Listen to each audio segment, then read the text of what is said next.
안녕하세요. 저는 어머니를 모시고 살고 있는 40대 남성입니다.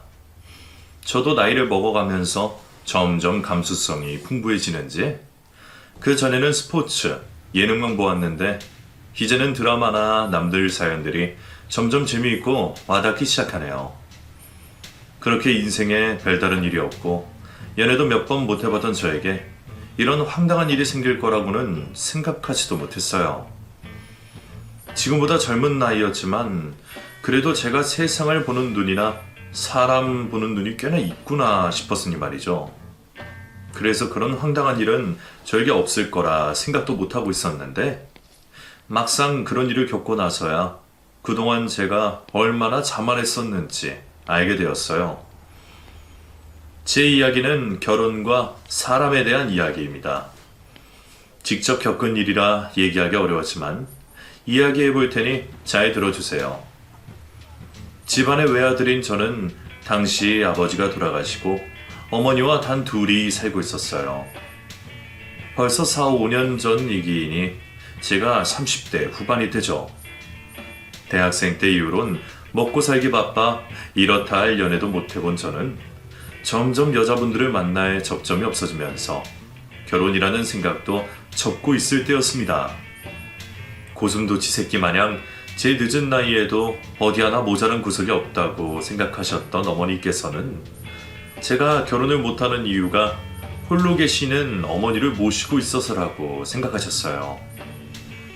어머니 걱정에 저도 괜찮은 여성분과 만나 얼른 결혼하고 싶었지만 그게 제 마음처럼 되나요? 여성분들에게는 제가 변변치 않은 노총각으로 보일 수도 있고 어머님 성화에 나간 소개 자리에는 나온 여성분들이 제 마음이 그리 들지 않았습니다. 잘생긴 얼굴도 아니고 그렇다고 수십억의 자산가도 아닌 별 볼 일 없는 노총각인 저는 시간이 지나면서 결혼이라는 환상에 마음을 접었습니다. 못난 아들을 둔 어머니께는 죄송했지만 마음이 가지 않는 결혼을 해서 괜히 불행하게 결혼 생활을 하고 싶지 않았거든요. 그래서 결혼하여 손주라도 빨리 안겼으면 하시는 어머니의 눈치를 애써 모른 척하고 있었죠. 어머니는 젊었을 적 용종수술과 당뇨로 인해서 매달 병원에 정기적으로 검사와 진료를 받으셨어요. 인테리어 관련 일을 하는 저는 어머니가 병원에 갈 일이 있으면 항상 모시고 가고는 했죠. 어쩔 때는 하나의 진료 과목이 있어 금방 끝나기도 했지만 다른 진료까지 보는 날에는 병원에서 대기하는 시간이 꽤나 길었습니다. 그렇게 몇 년간을 모시고 다니다 보니 자주 뵙는 환자와 보호자분들과도 어울리게 되었어요. 서로 이런저런 이야기를 나누면서 심심한 대기 시간을 보내고는 했죠. 그러다 저와 비슷한 나이대에 홀로 어머니를 모시고 다니는 여성분을 처음 보게 되었어요.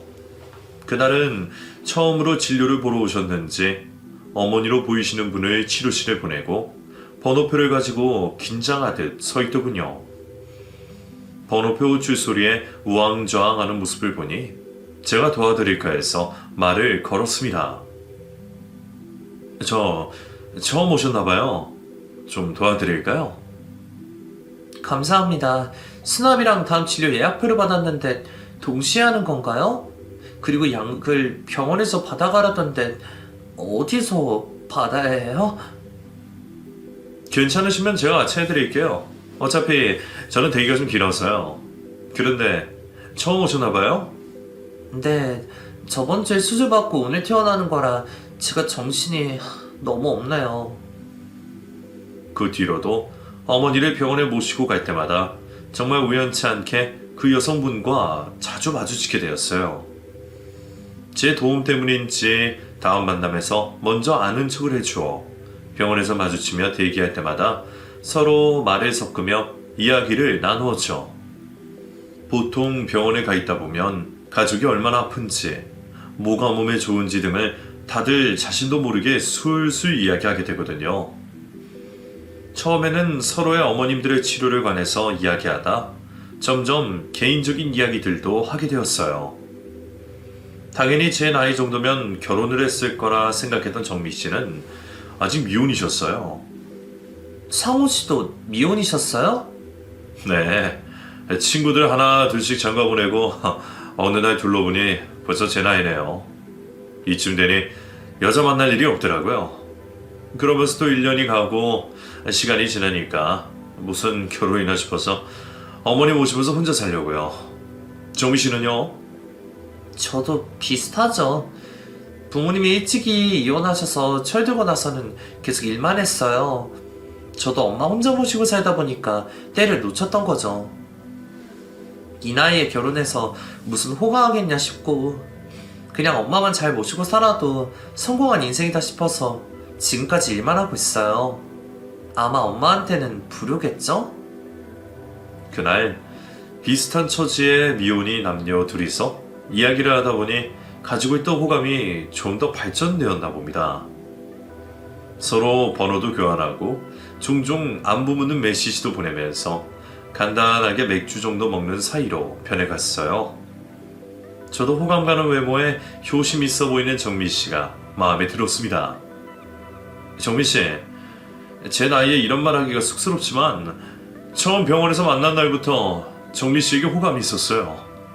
물론 그땐 정미 씨 상황은 몰랐지만 이렇게 만나면서 알게 된 정미 씨는 정말 좋은 사람 같아 보여요. 연애는 이미 포기한 줄 알았는데 정미 씨를 만나고 난 뒤에 다시 제 심장이 뛰는 것 같아요. 저나 정미 씨나 나이가 있어서 이런 말을 가볍게 할 수는 없잖아요. 우리 진지하게 만나볼래요? 저도 상호 씨 만나면서 좋은 분이라고 생각했어요. 그러면서 저런 남자만 믿을 수 있지 않을까 했고요. 혹시 저 혼자만의 착각이 아닐까 해서 저도 마음에만 담아두고 있었는데 오늘 상호 씨한테 고백을 받으니 기분이 좋네요. 고마워요, 상호 씨. 우리 이쁘게 만나봐요. 서로 처한 상황 때문만은 아니었습니다. 좀 더 어린 나이에 정미 씨를 만났더라도 분명 사랑에 빠질 만한 여자라고 생각했습니다. 어디 있어도 빠지지 않는 외모에 차분한 성격, 그리고 강한 생활력까지. 제가 이런 사람과 만나기 위해 지금까지 결혼을 못했구나 싶었죠. 부모님의 이혼으로 어머니 밑에서 어렵게 자라온 정미 씨는 어린 시절 방황이나 탈선을 할 수 있는 환경에도 불구하고 홀로 일하시는 어머님을 돕기 위해서 어린 시절부터 열심히 일을 해왔다고 했어요.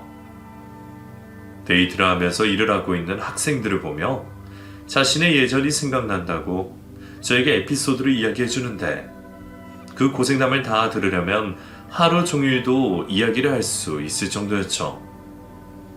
그런 말만 들어도 그동안 정미가 얼마나 열심히 살아왔는지 알 수 있었고 상처로 성한 곳 하나 없는 손을 볼 때면 제 가슴이 아파왔습니다. 우리가 이렇게 늦게라도 만나게 되어 다행이라며 생각하여 그만큼 많은 추억을 만들려고 애를 썼습니다. 그래서 저는 정미를 기쁘게 해주기 위해 20대에도 하지 않던 노력과 이벤트를 해주려고 했어요. 어머니께서도 늦게나마 연애를 한다고 바쁜 아들을 보시면서 흐뭇하셨나봐요. 주말이면 집에서만 빈둥거리는 저를 보며 밖으로 나가라며 쫓아내듯 잔소리하셨는데 어느 날부터 아들놈이 생전 보지 않던 거울을 보며 멋을 내니 눈치를 채셨는지 나갈 때마다 나가서 쓰라고 용돈도 지어주시더군요. 어머니께는 혹시라도 헤어지면 속상해 하실까 싶어 정미 씨와의 만남을 알리지도 않았는데 말이죠. 우리는 남들 하는 건 꼭 다 해보면서 그렇게 늦가기 연애에 빠져 몇 달을 불타게 사랑했습니다. 이미 서로 연애를 하기로 할 때부터 나이가 나이인지라 당연하게도 결혼을 전제로 만남을 이어가고 있었어요. 그러다 보니 연애 도중에도 함께 보낼 미래를 생각하면서 앞으로에 대한 계획들을 종종 이야기하곤 했죠. 물론 나이가 있으니 제가 집도 있고 돈 걱정이 그리 크지는 않았지만 다만 서로 어머니들을 홀로 모시고 있었기에 아무래도 그런 부분에서 가장 고민이 많았습니다. 결혼하면 네가 우리 집에 들어오면 되긴 하는데 양쪽 어머니를 어떻게 모셔야 할지 모르겠다. 정미 어머님이야 같은 지역에 사시니까 우리가 더 자주 찾아가 봐도 되는데 우리 어머니는 아버지가 물려주신 건물도 원룸 건물이다 보니까 집을 따로 구해야 하거나 아니면 모시고 살아야 할 텐데 정미 네가 괜찮을지 모르겠네. 나야 상관없지. 오빠 어머니면 나한테도 그냥 시어머니가 아니라 친어머님인데. 근데 어머님이 부담스러워하지 않으실까 걱정이야. 저번 명절에도 내가 찾아가 뵌다고 하니까 결혼 전에 뭐하러 시집살이 하러 오냐고 사양하셨잖아. 나 때문에 어머님이 오히려 눈치 보시면 어떡하나 싶어. 어머니가 아들놈 다 늦게 장가간다고 며느리 생각을 엄청 하시긴 해. 그러니까 아니면 오빠가 그 집 팔아서 작은 집 구하고 어머님만 따로 모시집 구해서 살아도 괜찮을 텐데? 오빠 아파트 가격 보니까 우리 엄마네 동네 집 가격 2배더라고. 그래? 그럼 정말 그렇게라도 해야 하나? 그것도 방법이지. 우리 결혼하면서 오빠가 결혼 선물로 아파트 공동명의 해주면 나도 얼마나 좋겠어. 아무래도 현실적인 고민에 어머님들을 어떻게 모셔야 하나 고민이 많았어요. 두 분 모두 섭섭하지 않게 모시고 싶은데 더 좋은 수가 없나 싶어 고민을 하는 사이 양쪽 어머니의 재촉과 점점 드는 나이가 부담스러웠던 우리는 자연스럽게 결혼을 준비했고 우선은 정미가 어머니와 제가 사는 집에 들어오기로 계획하고 결혼을 하게 되었습니다. 늦은 나이에 결혼을 한다니 기어이 축의금을 해서 한다며 주변 사람들에게 진심으로 축하를 많이 받았어요. 이왕 늦은 결혼 지금까지 아내에게 못해준 것 해준다고 생각하고 결혼식장이며 예물이며 아내가 원하는 대로 해주었어요. 아내도 늦은 결혼에 한풀이를 하듯 가장 좋은 것들로 선택하여 사실 경제적으로 부담이 되지 않는 건 아니었지만 기분 좋은 소비에 저도 오랜만에 허리띠를 풀었죠. 결혼을 하고 나서 어머니는 귀한 며느리를 부릴 수 없으시다며 한사코 주방일이며 집안일을 놓지 않으셨어요. 어머님 벌써 일어나셨어요? 제가 아침밥 할게요. 들어가서 쉬고 계셔요. 괜찮다 아가야. 늙으면 새벽잠이 없어서 또 잠도 안 온다. 피곤할 텐데 들어가서 더 차렴. 어머님 이런 건 며느리인 제가 해야죠. 그러면 거실 소파에 앉아서 TV라도 보셔요. 아니야. 바깥일 하는 네가 더 힘들지. 집안일이라도 안 하면 다 늙어 쓸모없는 것 같아서 싫다 얘. 어여 들어가서 더 자. 아내와 저의 만류에도 항상 밖에서 일하고 오는 우리가 더 힘들다며 기어코 놓지 않으시는 고집에 저희가 어쩔 수 없이 집안일을 놓게 되었어요. 그러다 어머니께서 저희를 불러놓으시고 말씀을 하셨죠. 너희가 늦게 결혼은 했지만 그래도 신혼인데 나 신경 쓴다고 즐기지도 못하고 그런 건 나도 싫다. 나이가 드니 내 형제도 더 자주 보고 싶고 서울은 답답해서 내가 힘든 것 같더라. 겸사겸사해서 시골집으로 내려가려고 한다. 어머니, 무슨 말씀이세요? 병원도 정기적으로 가셔야 하는데 거긴 병원도 없고 또 고향 떠나오신 지 벌써 50년이 넘으셨잖아요. 저희 괜찮으니까 같이 사세요. 저희 안 불편해요. 어미가 되어서 두 팔 다리 멀쩡한데 방구석 짐짝이 되어서 쓰겠냐? 내가 내려가서 사는 게 마음도 편하고 병원이야. 검사 받을 때마다 여기 와서 지내면 얼굴도 자주 보고 서로 편하지 않겠니? 어머니, 우선은 생각 더 해보세요. 이모님들이 계시다고 하지만 어머니 홀로 시골집에 보내는 게 걸려요. 그간 제가 소홀하기라도 했는지 갑작스럽게 시골로 내려가시겠다는 어머니의 폭탄 발언에 저는 꽤나 놀랐습니다. 내가 혹시 신혼생활에 빠져 나이 드신 어머니를 눈치 보게 했나 싶어 마음이 찝찝했어요. 여보, 어머님 말씀이 맞으실지도 몰라. 무슨 말이야? 왜 그렇잖아. 어머님이랑 당신 둘이서 사실 때랑은 다르지. 내가 있으니까 당신 챙길 것도 줄고 우리 둘 불편하게 안 만드신다고 방에만 계시다 보면 더 힘드실 수도 있어. 그리고 나이 있으시면 시골이 아무래도 더 마음 편하니까. 거기다 이모님들도 계시고 자주 못 봤던 세월 이야기도 나누시는 게 더 좋을 거야. 당신이 무조건 잡지만 말고 어머니 입장이 되어서 생각해봐. 그리고 좀 멀어진다고 뭐가 걱정이야. 우리가 더 자주 찾아가 뵈면 되잖아. 아내가 저에게 하는 말을 생각해보니 그것도 맞겠다 싶었습니다. 어머니께서 먼저 제안하신 말씀이기도 하고 바빠 챙기지도 못하는 저보단 자매들끼리 못다한 인생 이야기 하시며 서로 챙겨주며 사시는 게 나을 수도 있겠다 싶었어요. 그리고 아내 말처럼 자주 찾아가 뵈면 된다고 생각했죠. 결국 어머니 뜻에 따르기로 하고 이삿짐을 쌓아 어머님을 시골집으로 보내드리고 왔습니다. 며칠 동안은 제가 한 결정이 맞나 싶어 잠을 뒤척였어요. 그때마다 아내가 잘한 선택이라며 저를 다독여 주었죠. 그나마 매일 전화드리는 안부 전화에 밝은 어머니의 목소리를 들으며 며칠이 지나자 겨우 안심할 수 있었어요. 어머니가 떠나시고 나서 우리는 죄송하지만 정말 신혼다운 신혼생활을 하게 되었습니다. 단 둘밖에 없는 집이라고 생각하니 솔직히 마음이 더 편하긴 하더군요. 그러면서 아내는 아이를 가지고 싶다고 말했어요. 나이도 있고 1년이라도 빨리 낳아야 아이에게나 아내에게 문제가 없을 거라는 생각에 임신 계획을 하였고 아내는 임신 전에 준비를 해야겠다며 하던 일을 그만두었습니다.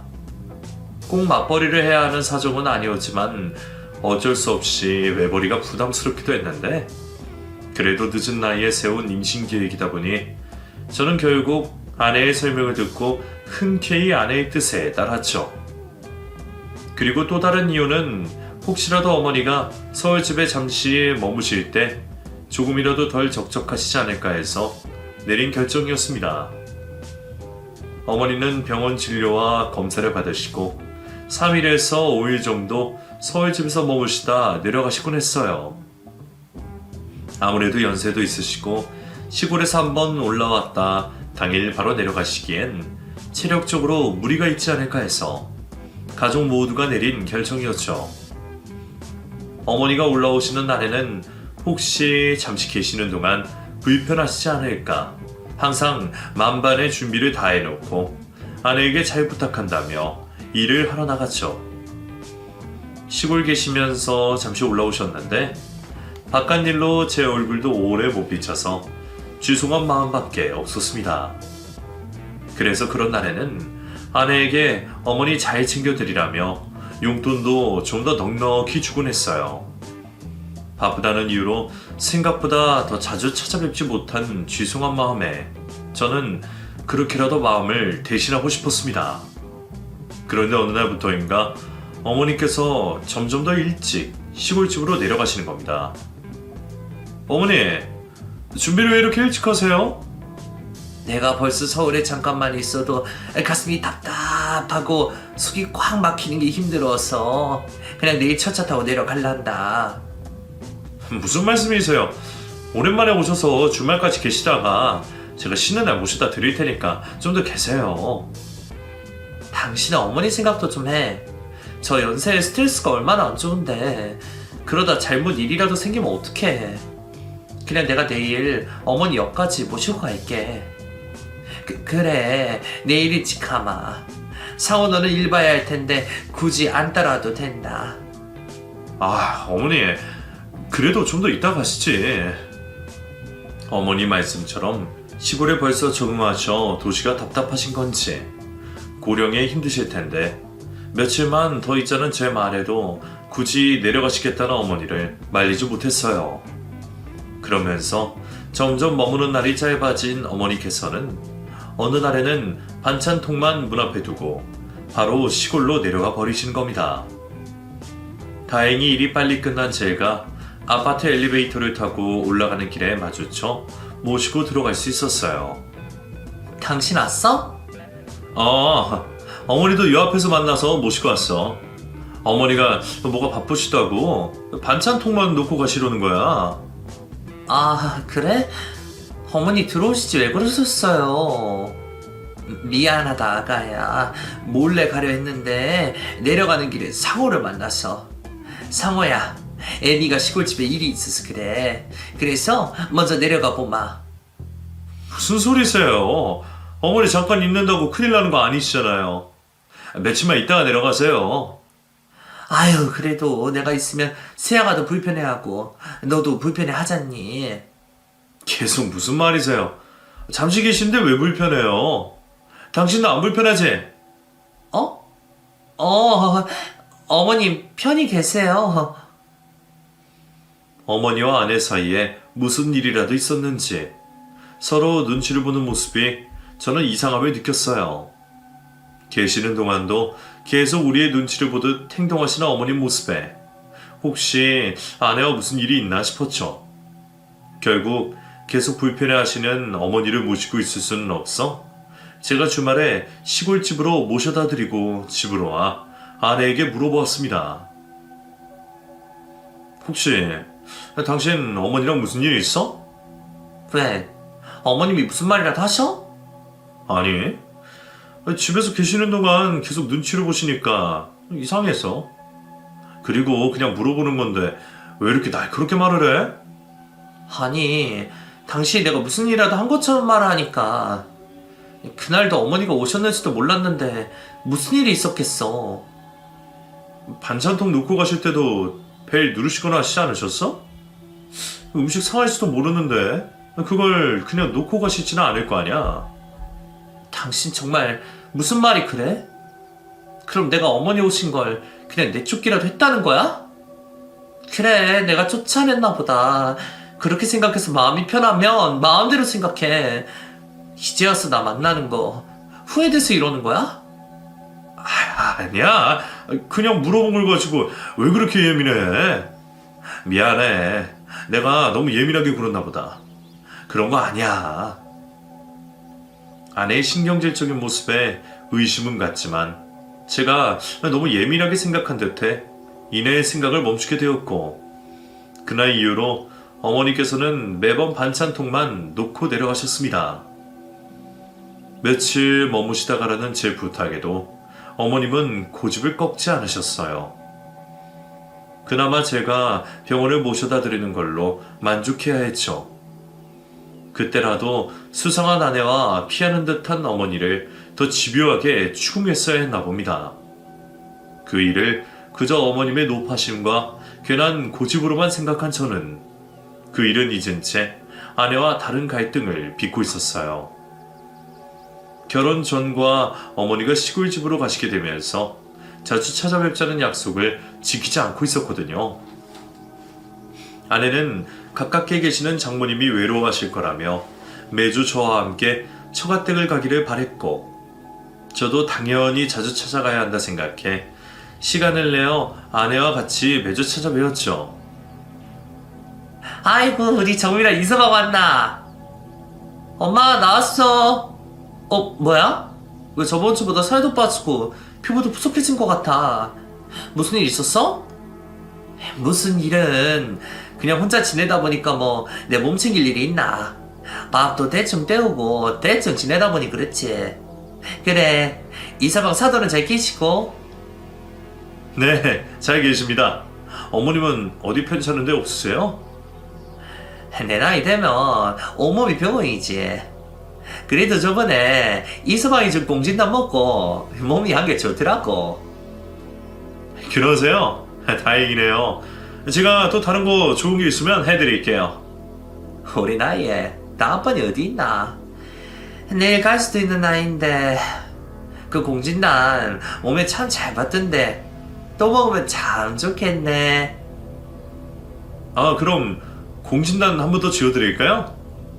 그러면 고맙지. 내가 사이덕에 호강을 하네, 호강을. 자고로 어린 나이 되면 이서방처럼 하루라도 더 찾아주는 게 효도야, 알지? 저는 힘들게 제가 고민해가며 선물을 골라야 하는 것보다 장모님께서 직접 원하시는 선물을 말해주시니 오히려 더 편하고 좋았습니다. 저도 어머니 혼자 계시는 입장에서 당연히 제가 한 선물로 행복해 하시고 건강을 유지하시는 게 뿌듯하고 좋았어요. 문제는 다른 데 있었어요. 장모님, 그럼 저희 가보겠습니다. 다음 주에 또 찾아뵐게요. 벌써 가나? 어제 왔는데 저녁까지 먹고 가지. 오늘은 저희 어머니 댁에 가려고요. 다음에 또 찾아오겠습니다. 아, 사돈댁에. 그래, 그래야지. 그럼 다음에 또 올게. 엄마, 갈게. 다음에 봐. 이른 아침 서둘러 길을 나가려는 순간 아이고 하는 갑작스러운 소리에 뒤를 돌아보니 장모님께서 넘어지신 듯 했어요. 아유. 엄마, 괜찮아? 장모님 괜찮으세요? 아이고, 넘어져서 허리를 삐끗했나봐. 병원이라도 갈까요? 이 병원은 무슨, 그냥 살짝 삐끗한 거야. 근데 꼼짝을 못 하겠네. 오늘은 정미가 옆에 좀 있어주면 안 되겠니? 당연히 그래야지, 엄마. 오빠, 나는 엄마 옆에 있을게. 당신만 어머니께 갔다 오면 안 될까? 아니야. 나도 같이 있을게. 그래도 어머니 기다리실 텐데 당신만이라도 갔다 와. 장모님 아프신데 어떻게 그래? 어머니도 이해해 주실 거야. 그리고 나 혼자 가서 반기지도 않으실 거고. 그냥 다음 주에 같이 내려가면 되지. 그래? 그럼 나도 좋고. 고마워, 여보. 그날은 장모님의 갑작스러운 사고로 어머니 댁에 가는 게 미뤄졌습니다. 그런데 그날도 장모님께선 허리를 다치신 분 같지는 않으셨어요. 여기저기 잘 다니시고 TV를 보며 웃으시며 아픈 것도 잊으신 것 같았죠. 시간이 지나 괜찮아지셨나 싶기도 했고 즐겁게 시간을 보내고 있었기에 그날도 그냥 넘어가게 되었습니다. 그런데 그 일 이후로 아내는 여러 핑계를 대며 어머니 댁에는 가려고 하지 않았어요. 그래도 어떻게 처음에 내려가셨을 때 빼고 한 번도 안 내려갈 수 있어. 어차피 운전도 내가 하는데 오늘 몸이 좀 안 좋아도 가주면 안 돼? 내일 어머니 생신인데 이번에는 가주면 안 돼? 여보, 오늘은 정말 내 몸이 안 좋다니까. 거리도 멀어서 차 타고 가면 컨디션만 안 좋을 텐데 어머니가 괜히 나 신경 쓰셔서 더 불편하시면 어떡해. 저번에도 갑자기 일 생겼다고 하고 매번 이유만 다르지 핑계만 대고. 당신 설마 어머니 보기 싫어서 그런 거 아니야? 여보, 내가 어머니가 싫다면 생신 선물도 먼저 챙겨서 보냈겠어? 억울하게 정말 일이 생기는 걸 가지고 왜 그래? 그래, 가자, 가. 내가 가서 앓더라도 가고 만다. 가. 아내가 억울해하며 화내는 모습에 저도 도저히 그게 거짓말이라고 생각할 수 없었어요. 설마 저렇게 억울해하는데 나를 사랑해주는 아내가 그런 거짓말을 한다고 생각할까요? 제가 장모님 댁에 찾아가는 것에 비하면 아내는 너무하다 싶을 정도로 시댁을 찾지 않았지만 부부 사이에 누가 더 잘했다 못했다를 구별하고 생색내기 싫어 아내를 믿고 있었습니다. 그런데 섭섭한 일은 그뿐이 아니었습니다. 양가 어머님들께 드리는 용돈 관련해서도 문제가 생기기 시작했어요. 아버지가 돌아가시면서 남겨주신 원룸 건물 덕에 경제적으로는 부족하시지 않았던 어머니셨지만 아들 된 입장에서 용돈 챙겨드리는 게 당연하다 생각했습니다. 그래서 저는 결혼 초부터 공평하게 양쪽 어머님들께 50만 원씩 드리고 있었어요. 아내가 임신 계획을 하고 일을 그만두면서 경제적으로 부담이 되었지만 이제 와서 금액을 줄이는 것도 아니다 싶어 내가 더 열심히 일하자 생각하며 계속 같은 금액을 드리고 있었죠. 그런데 언제부터인가 아내가 이상한 논리로 이야기를 꺼내는 겁니다. 여보, 근데 엄마한테 주는 돈 좀만 더 드리면 안 될까? 어? 이번 달만? 왜 무슨 일 있으셔? 아니, 엄마랑 전화하는데 엄마가 그 나이에 옷 한 벌도 마음껏 못 사는 게 마음에 걸려서. 당신이 가서 같이 옷도 사드리고 데이트도 좀 하고 와. 아휴, 그건 뭐 마음이 편한가. 당신한테 사용 내역도 문자로 가고 엄마도 눈치 보이시지. 그래서 말인데 왜 어머님은 건물 월세도 나오시잖아. 시골 계신데 돈 쓸 일도 없으실 거고. 그러니까 어머님한테 드리는 용돈 그냥 우리 엄마한테 몰아주면 안 돼? 100만 원이 부담되면 80만 원이라도 괜찮고. 당신 그게 대체 무슨 소리야? 그렇게 치면 장모님도 연금 나오시잖아. 그리고 용돈은 우리가 자식된 입장에서 드리는 거지. 월세 나온다고 돈을 안 드려? 그러면 용돈 안 드린다고 치자. 물질이 모자라면 진심이라도 더 전해야지. 그렇다고 당신이 우리 어머니를 자주 찾아가 뵙기라도 해. 아니면 더 챙기기라도 해. 내가 지금까지 당신이 어머니한테 하는 거 보면서 설마 하고 있었는데 당신 정말 해도 너무한다. 결국 아내와 말다툼까지 하게 된 저는 이전에 있었던 일들까지 곱씹으며 아내를 진심으로 의심하기 시작했습니다.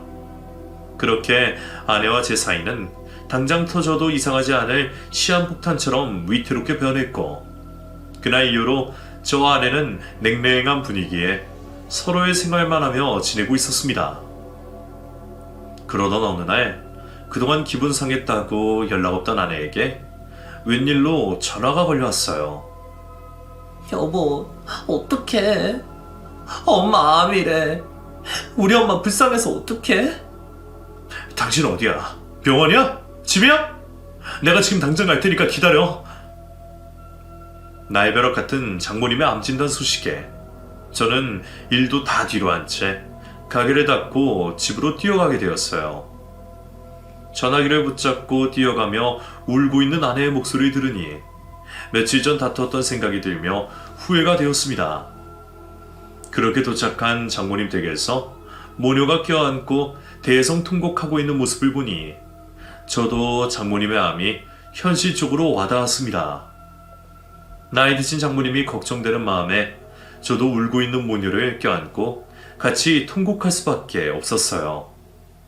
젊었을 적 어머니의 용종수술 때문에 저도 항상 암이라는 병을 평생 겁내고 있었는데, 아무리 흔한 암 환자라지만 장모님에게 이런 일이 생겼는지 안타까웠습니다. 장모님의 암은 유방암이었어요. 절제술과 항암 치료만 받으면 될 줄 알았던 장모님의 유방암이 다른 곳으로 전이가 된 부분이 보여 치료가 길어질 거라 했죠. 우선 홀로 계시는 장모님을 집으로 모시는 게 먼저라고 생각했어요. 장모님 댁이 가깝더라도 저와 아내가 24시간 돌볼 수 있는 게 나을 테니 말이죠.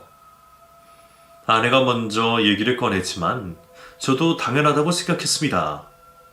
저희 어머니가 아프셔도 당연히 그래야 할 테니까요. 그래도 같이 살게 되어 안심이 되었는지 아내는 얼굴도 편해지고 저희 사이도 점점 다시 좋아졌습니다. 당장 집안에 환자가 있다 보니 다른 고민을 할 겨를도 없었어요. 저희 어머니도 장모님의 걱정을 많이 걱정하셨죠. 그렇게 장모님을 모시고 우리 서로 합심하여 힘든 시간을 보내고 있을 때 가정주부인 아내는 저에게 간병인을 쓰겠다 요구했어요. 여보, 우리 간병인을 쓰면 안 될까? 병원에 입원하신 것도 아니고 통원 치료 받으신데 간병인이라니. 갑자기 무슨 말이야? 아니, 여자인 내가 엄마를 혼자 돌보는 게 너무 힘들어서 그래. 그렇다고 당신이 같이 도와주는 것도 아니고. 나야 밖에서 일하는데 어떻게 도와줘? 그럼 병원비는 누가 버는데? 그리고 내가 퇴근하고는 장모님 돌보잖아. 당신은 무슨 말을 그렇게 해? 어쨌든 간병인 좀 구하자. 나도 힘들어서 그래. 그럴 상황까지는 아닌 것 같은데 간병인이라니 당황스러웠지만 그래도 자기 엄마라면 끔찍하게도 아끼는 아내인데 정신적으로나 육체적으로 얼마나 힘들기에 다른 사람의 손까지 필요할까 싶었어요. 물론 다른 암 환자들처럼 거동이 불편하거나 많은 도움이 필요한 건 아니었지만 그렇다고 아내의 부탁을 모른 척 할 수 없어 결국 저희는 집에 간병인까지 두고 생활하게 되었습니다. 물론 긴 시간 동안은 아니었지만 보험 적용도 안 되고 중증 환자가 아닌지라 따로 심사도 받지 못하다 보니 제 생각보다 많은 금액이 나갔어요. 병원비와 간병비로 가계 부담이 많이 되었지만 그래도 장모님만 완치되시면 해결되는 일이라 생각했죠. 제가 아내의 본심을 알기 전까지는 말이에요. 그날은 하늘이 저를 도와주셨는지 원래 잡혀있던 공사가 갑작스럽게 취소가 된 날이었습니다. 보통은 쉬는 날에도 가게에 머물며 들어오는 공사 상담을 받는 편인데 그날은 식구들 걱정에 집으로 들어가 힘든 아내를 도와주려 일찍이 집으로 들어갔습니다. 평소처럼 집으로 들어갔는데 이상하게 환자가 있는 집이 정리도 되지 않은 상태였어요. 그리고 아내는 누구와 통화를 하는 건지 안방에서 격양된 목소리만 들릴 뿐이었죠. 안방으로 문을 열고 들어가니 손발톱에 매니큐어를 바르고 있던 아내가 화들짝 놀라며 전화를 다급히 끊었습니다. 당신 왔어? 말도 없이 무슨 일이야. 연락이라도 하고 오지. 오늘 공사가 취소돼서 당신 도와주려고 일찍 들어왔어. 근데 무슨 전화길래 그렇게 급하게 끊어? 뭐 내 욕이라도 했어? 왜 이렇게 놀라? 뭐? 무슨 소리야. 그냥 당신이 갑자기 들어와서 놀라서 끄는 거지. 근데 언제부터 왔어? 혹시 내가 하는 통화 엿들었어? 지금 들어와서 막 안방으로 온 거지. 진짜 내가 들으면 안 되는 말이라도 한 거야? 근데 집에 환자도 있는데 집안은 좀 잘 치우지. 장모님이 괜히 더 심란하시겠네. 그럼 당신은 좀 쉬고 있어. 내가 정리할 테니까. 아무리 제가 온 줄 몰랐다고 해도 지나치게 소스라치게 놀라나하는 모습과 계속해서 제가 통화를 엿들었는지 되묻는 말이 수상하긴 했어요. 그러면서 장모님 마음 걱정으로 덮어두고 있었던 이전 일들이 다시 떠올랐죠. 제가 통화를 엿들었는지 확인하는 아내의 전화기에 단서가 있을 것 같았습니다. 그래서 저는 아내가 자는 틈을 타 아내의 핸드폰을 가지고 제 작업방으로 갔어요. 제 방에서 그 핸드폰을 열 때까지 정말 오랫동안 고민을 했습니다. 같이 사는 아내를 의심해서 이렇게까지 확인하는 게 맞나 싶었거든요. 한참을 고민을 하다 핸드폰을 열어본 저는 아내의 핸드폰에 있는 충격적인 사실을 듣고 말았습니다. 아내의 핸드폰 속 자동통화 녹음을 확인해보니 제가 집에 들어간 시간 녹음된 통화에 아내의 본심이 드러나는 통화 내용이 담겨 있었습니다. 그래도 너희 남편 대단하다. 너희 어머니도 모시고 오고 병원비에 나 간병인까지. 너 정말 결혼은 잘했나 보다. 남편 잘 만나서 그러니? 내가 남편을 잘 둬서 그런 거지. 어떻게 했어 지가. 너 총각이 혼자 살려면 나 아니면 누가 데려간다고. 어머, 얘 그래도 그런 남자가 어디 있어. 그러면 정미 너도 나중에 시어머니 모셔야겠다. 아무리 그래도 받은 게 있는데 모른 척 할 순 없잖아. 시어머니가 금전적으로 도움도 많이 주셨다며. 미쳤냐? 늙은 CM이 내가 모시게? 지금이야 재산이 있으니까 그나마 내가 전화도 하고 선물도 보내고 눈치 보는 거지만 나중에 진짜 문제 생기면 재산만 받아내서 요양원 보내버려야지. 내가 미쳤다고 늙은 CM이 수발이 되겠니? 우리 엄마 챙기는 거랑 다르지. 안 그래도 지 엄마한테 자주 안 간다고 맨날 난리치는데 그걸 어떻게 견뎌? 아내의 통화를 들으면서도 믿기지가 않았습니다. 제가 알고 있던 아내가 아니었어요. 잘못 들었나 싶어 몇 번이고 다시 재생에 들어봤지만 실망스러운 아내의 목소리만 들릴 뿐이었죠.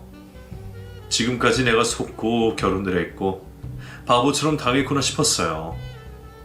의심이 확신으로 들었고 또 제가 대수롭지 않게 넘긴 이상한 일은 없었는지 기억을 해보았죠. 그리고 나머지 통화 녹음들을 하나씩 들어봤습니다. 아내는 저를 남편으로 생각하긴 하는 건지 결혼하고 지금까지 친구와 내내 자신이 저지른 행동을 유익거리 마냥 웃으며 통화를 하고 있었어요. 늙은 CM이 지발로 촌으로 내려가길래 눈치는 있는 줄 알았는데 병원 올라온다고 맨날 올라와서는 좀 오래 있어야지. 게다가 뭘 그렇게 바리바리 써서 올라오는지. 아, 먹기도 싫은 걸 억지로 갖다 주니까 남편 보는 앞에서 버릴 수도 없고 짜증나 죽겠어. 내가 처음에는 신경도 안 쓰고 며칠 집에 있는 거 그냥 놔뒀는데 또 집에 있는 걸 보니 괜히 더 얄밉잖아. 그래서 일부러 청소할 때도 쫓아다니며 나오라고 하고 뭐라도 쓰라고 하면 왜 그렇게 낭비하냐 그러고 타박도 줬지. 결정적으로 내가 시임이 없는 줄 알고 통화하는 척하면서 다 늙어 자식 고생시킨다고 말했더니 그 다음부터 오지도 않더라? 사람이 머리를 써야 몸이 편해요. 그것뿐만이 아니었습니다. 아내가 갖가지 핑계를 대고 어머님 댁을 안 갔던 것도, 용돈을 가지고도 차별이라며 말했던 것도 전부 친구와 통화하며 조롱하듯 낄낄대고 있었어요. 제가 얼마나 바보 같았으면 그런 행동을 했을지 무척이나 화가 났습니다. 더욱이 서울까지 올라오셔서 사랑하는 아들 얼굴도 못 보시고 며느리 등살에 쫓겨나가듯 한 어머니를 생각하니 이 여자를 당장이라도 빠에게 벗겨서 내쫓고 싶었어요. 결혼 전 장모님 집 근처로 이사를 가서 집을 공동묘기를 하자는 것도, 알게 모르게 자꾸만 어머니 건물 월세값을 물어본 것도 전부 아내의 의도가 있는 욕심으로 느껴졌습니다. 밤새 방에서 끓어오르는 분노에 휩싸였던 저는 날이 밝자마자 병들고 늙은 장모를 제 차에 태웠습니다. 좋은 곳으로 가자고 한 제 말을 찰떡같이 믿는 장모를 데리고 전 요양원으로 데려갔죠. 차를 세우고 요양원 앞에 장모를 앉히곤 전 아내라는 여자에게 전화를 했어요. 당신 아침 대바람부터 엄마 모시고 어디 간 거야? 당신이 아끼고 아끼는 엄마 내가 요양원에 뒀으니 알아서 데려가. 그리고 나올 때 당신 짐이랑 당신 엄마 짐까지 다 챙겨서 나가고. 뭐? 지금 무슨 말 한 거야 당신? 우리 엄마가 왜 요양원에 있어? 아픈 사람 데리고 지금 뭐 하는 짓이야? 눈치 빠른 것 같더니 눈치가 왜 그렇게 없어? 당신 이제 이혼당할 거니까 짐 빼는 거 아니야. 나 돌아가기 전에 나가야 하니까 얼른 짐이나 챙겨서 나가. 요양원 사진을 위치 보내줄 테니까 빨리 가서 당신 엄마 챙기고. 당신 미쳤어? 왜 그래? 갑자기 돈 거야? 아니지. 갑자기 정신을 차린 거지. 너 그동안 무슨 생각으로 우리 어머니한테 그따위 쓰란 거야? 나는 네가 그런 줄도 모르고 너희 모녀한테 최선을 다했어. 불만이 있어도 다 부족한 내 탓으로 돌렸고, 당신이 하는 행동도 다 내 오해라고 생각하고 조금이라도 잘하려 했다고. 근데 네가 감히 우리 어머니를 타박하고 무시하고 다 늙은 짐짝만 했대? 그럴 거면 통화 녹음이라도 잘 숨기지 그랬냐? 지 손으로 증거를 다 남기고 대체 무슨 자신감이야? 아니지. 나도 말을 하다 보니 생각이 바뀌네. 나 못 알려주겠으니까 당신 엄마 알아서 찾아. 당신도 당신 엄마도 그 정도는 고생을 해봐야지. 그날 저는 아내에게 이혼 통보를 하고 집 밖으로 내쫓았습니다. 자신이 한 못된 짓을 알기나 하는지 이혼하자는 얘기에는 별 말이 없더군요. 그러면서도 지금까지 산 것에 대한 위자료는 내놓으라며 재산을 나눠달라 했어요. 별 말 같지도 않은 말에 지금까지 용돈에 병원비, 간병인 비용까지 잘 정리해서 얼굴에 뿌려주니 아무 말도 없더군요. 이혼을 하면서 변호사님께서도 제 차 재산 관련하여 한 푼도 안 나누셔도 되겠다며 확인을 시켜주셨죠.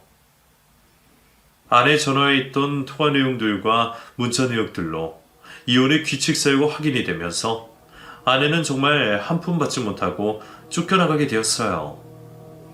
뒤늦게 제 불효를 알게 된 저는 다시 어머니를 모시고 와 같이 살고 있습니다. 결혼이란 게 뭐라고 여자에게 빠져 가장 중요한 어머니를 등한시했나 후회가 막심합니다. 지금은 다행히 몸 어디 하나 아프신 곳 없는 어머니를 모시고 지방 명소를 다니고 있어요. 코로나가 끝나면 가까운 외국도 나가보고 싶은데 지금 이 시국이 아쉽기만 하네요. 여러분께서도 저처럼 못된 배우자를 만나서 부모님 가슴에 대못 박는 일은 안 하셨으면 합니다. 그리고 못다한 효도, 지금이라도 꼭 하시길 바라겠습니다. 제 긴 글 읽어주셔서 감사합니다.